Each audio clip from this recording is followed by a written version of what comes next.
Hi, I'm Chris from Alestorm, and I'm a part-time pirate and full-time alcoholic. Nice to meet you, Chris. It's a pleasure. Well, can you describe Alestorm in just 4 words, please? Drunken lesbian chocolate metal. Right, okay. That's about it, really. So sums it up, I guess. That was the only one, like, what was it that got you into rock and metal in the first place? I can't remember. I think actually no, I do remember. I'm lying to you here. I love lying. I was listening to John Peel on the radio one night because I just used to listen to the radio to fall asleep, and then he put on this song. What was it called? The Splendor of a Thousand Swords Gleaming Beneath the Blazon of the Hyperborean Empire, Part 2 by Balsagoth. He was playing that on the radio, and I was like, holy shit, this is the best song ever. So I suddenly decided to start enjoying music, and I suddenly got into ridiculous symphonic heavy metal, so I kind of, I bypassed the whole Metallica, Iron Maiden phase, and just I went straight to, ridiculous avant-garde pretentious crap. Yeah. Not bad way to do it, Yeah, so that's a start, So, how did Alestorm decide on a pirate for you? Well, that was a bit of an accident, really. I was just sitting around writing songs one day, just about stuff. And I wrote a song about pirates. It was a song, Heavy Metal Pirates, which was on our somewhere on our second album or something. And I just wrote that by mistake. And then when this band started, I said, hey guys, I've got this song we can do. I mean, we were originally just going to be one of these power metal bands that sings about dragons and unicorns and shit, So then we just suddenly got into this pirate thing, and then we wrote more and more songs about pirates, and then we all got a bit carried away with it. So yeah, and here we are. It's quite original for that. It's quite a niche market now. Though. You get celtic metal and your Viking metal. Even then, it's like ninja metal. Yeah, there's the guys in Dragon Force have got a side project band called Shadow Warriors. They do ninja metal. And there's some Swedish band called Ninja Magic, but I might actually start a ninja metal band of my own just to completely troll our fans, Oh, yeah, it's silly. So, who's your favourite pirate, really? Dunno. Do they can name Hook from Peter Pan? That's the only one I can think of. She'll do.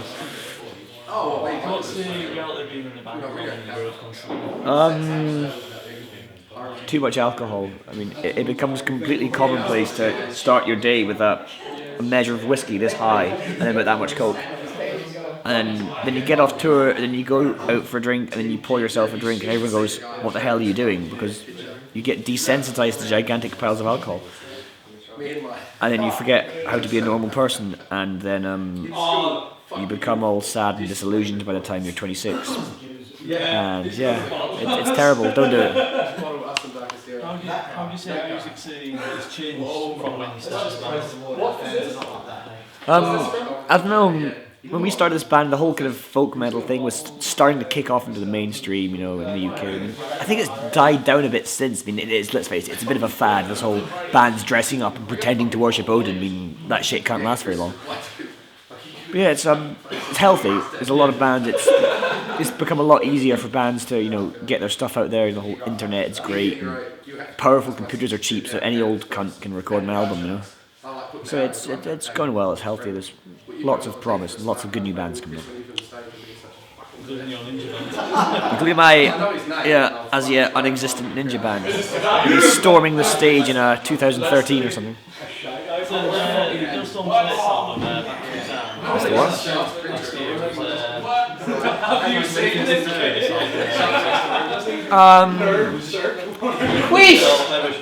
Wheeze, you gobs! We're on television!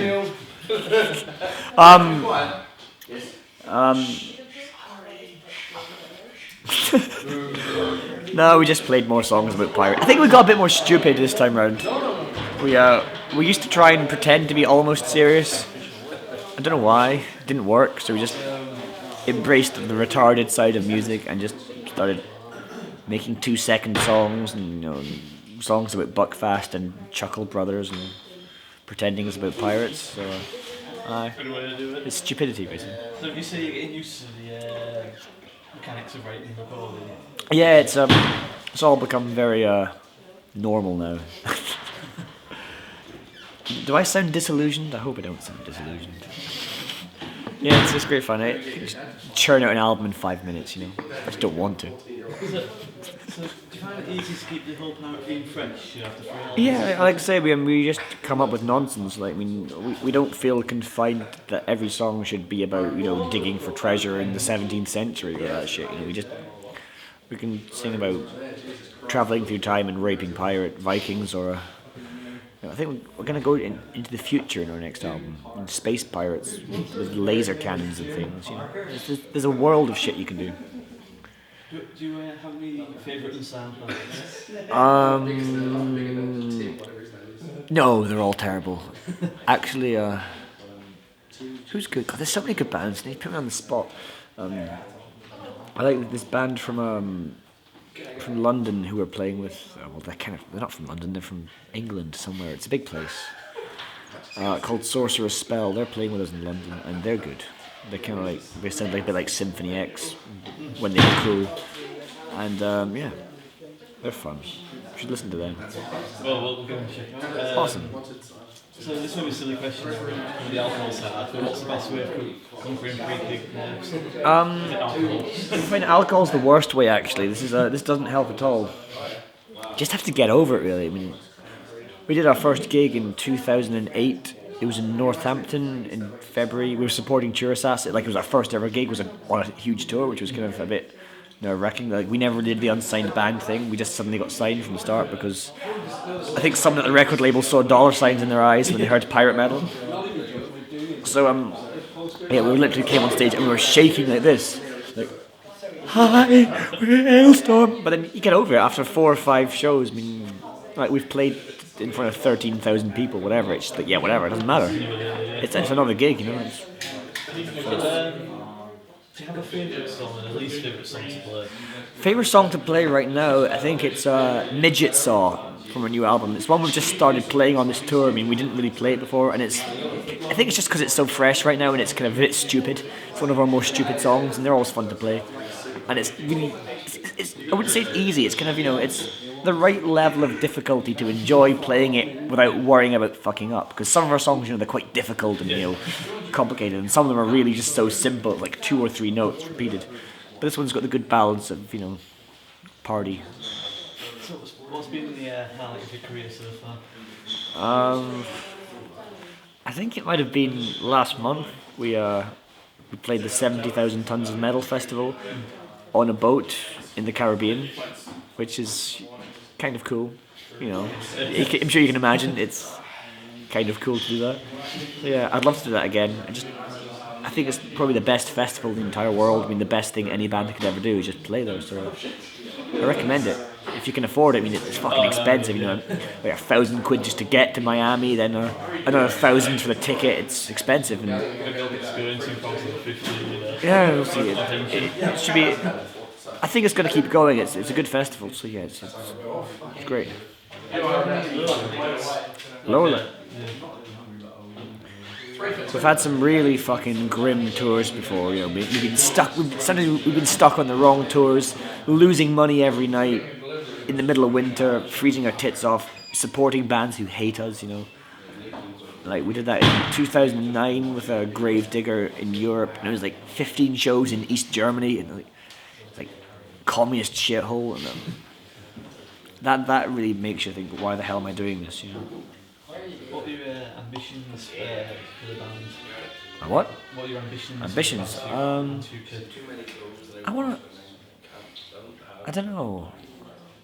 I just want to keep doing this. It's fine, you know. Sure, maybe get on TV, you know, get a little magazine cover, the usual, you know, signs of success for a band. You know.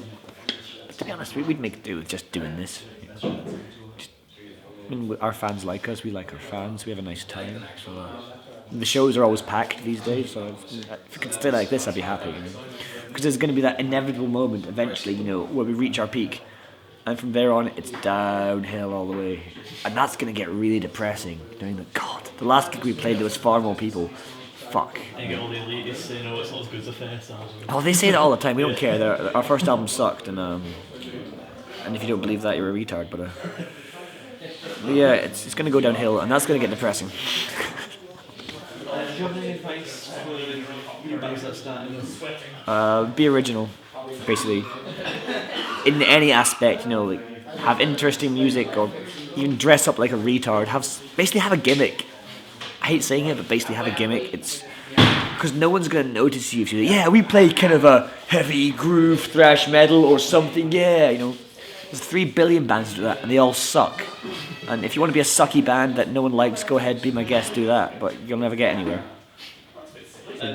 What are your favourite bands that you've played with? Favourite bands you've played with? Do you mean like musically or like on a personal level? Because musically, I'm bored of every single band I've ever played with. Because you hear them so many times. Actually, no, that's a lie. Skalmold from Iceland. They are amazing. They're one of the few bands I actually enjoyed watching. We used to go down the front row. We toured Europe with them last October. They were the opening band, the very first band on this big tour package. We used to go down the front and watch their entire show because they're just so amazingly talented and all their songs are great and they're just the most amazing musicians ever and they're just so good. But that's one of the few bands we actually musically enjoy. But apart from that, we just love the bands we can get drunk with. So that's what this tour is all about. We chose the support bands ourselves. We got Claim the Throne from Australia, who we've toured Australia with them before in 2010, and we got very drunk. And Darkest Era from Ireland, who are friends of our bass player and drummer back from home in Ireland.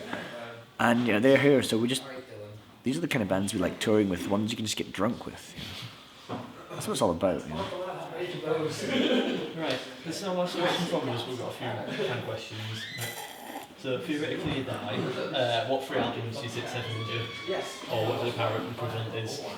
Okay, the 3 albums would be Starfire Burning Upon the Ice-Filled Throne of Ultima Thule by Belzegoth, which is just the most epic album of all time. Addicted by Devin Townsend. I like that one. That's a good party album. And Attack Attack's debut album. That was really good. I think it was called Someday Came Suddenly, I think it's called. And it's fucking rockin' crabcore. That's 3 albums that would get any party started. Right, let's have a few fan questions. A lot of fans sent in. Fan questions? Oh god. Some of them are good, some of them are like, if I was a pirate, would you drink my rum, yar ahoy? You're not too fan. Right, we've got one from Jessa, and she says, what is the strangest thing a fan's ever given you or thrown on stage at you? We've had a few sets of underwear. Various sizes, from the lovely and small and frilly to the big and nasty and stained. We get an awful lot of pirate hats and parrots, little parrots on stage. They're always fun. We like those things. Nico Davidson said, who is the most talented member of the band? In your opinion? I'm shite. Danny's a bit useless. Gaz doesn't even know how amplifiers work. I think Pete's pretty good, our drummer. I'd say he's the most talented. He actually practices. He goes home and plays drums all day long like a big fucking nerd. So I'd say it's him. Okay, I've got a question from George. He says, what was your favourite brand of rum? My favourite brand of rum? I like Mount Gay rum because it's got a funny name. And he sent another question, this one's a bit strange. It's do you ever think that you're a bad influence to children, making them want to become pirates? I think it's I'm a wonderful influence, we're all the perfect example of, quit school, become an alcoholic and become successful. So, it's what everyone really wants to do deep down. Everyone pretends they want to go to school and study and settle down and live in a semi-detached house in Slough, but no one wants that, really. This is what you want to do. You want to get drunk and go to Manchester. No, just Manchester. Just Manchester every night. Take a residency at the Moho.